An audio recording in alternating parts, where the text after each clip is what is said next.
Hi guys, അല്ല നമ്മളെ ഇതിൻ്റെ കൂടെ തന്നെ ഒരു പ്രോഡക്റ്റ് പുതിയത് വരുത്തിയതാണ്. ഇത് മീഷോയിൽ നിന്ന് തന്നെയുള്ളതാണ്. ഇതിന് വാഷ് ബേസിനൊക്കെ തേച്ച് ഇടുന്ന.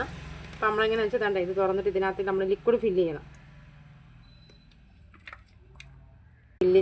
ഇതിനകത്ത് ഫില്ല് ചെയ്തിട്ട് ഇതങ്ങ് അടയ്ക്കണം. അടച്ച് ഇതിനകത്തൊരു അടപ്പുണ്ട്. ആ അടപ്പ് വെച്ച് ഇതിനെ അങ്ങ് അടച്ച് ഇതൊക്കെ ഇത് അടച്ച് ഇതിനകത്തിലോട്ട് ഇനി ഇങ്ങനെ വെച്ച് വെള്ളം വെച്ചിട്ട് ഇങ്ങനെ തേച്ച് ലിക്വിഡ് താഴെ ഇതിനകത്ത് വരും. എന്നിട്ട് ഇങ്ങനെ തേച്ച് കഴുകിയെടുക്കുമ്പോൾ നല്ല വൃത്തിയാവും. വാഷ് ബേസിനൊക്കെ അരച്ച് കഴുകാൻ നല്ല ഇതാണ്.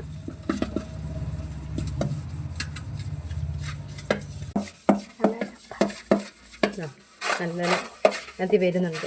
സോപ്പുമ്പോൾ അതൊക്കെ ഇങ്ങനെ വരും. നമ്മളിങ്ങനെ ഉരച്ച് നല്ലപോലെ കഴുകി വെള്ളം വെച്ച് കൊടുത്താൽ നല്ല ക്ലീനാവും വാഷ് ബേസിനൊക്കെ. അപ്പോൾ പ്രത്യേകിച്ച് ഇതിനകത്തോട്ട് വേറെ ലിക്വിഡ് ഇതൊന്നും ചേർക്കണ്ട. അതിനകത്ത് ഒഴിച്ചിട്ട് നല്ല വൃത്തിയായിട്ടൊക്കെ വാഷ് ബേസിനൊക്കെ നല്ല വൃത്തിയാവും.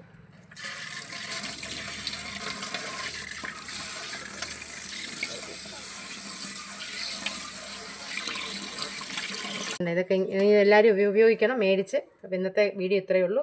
ബൈ.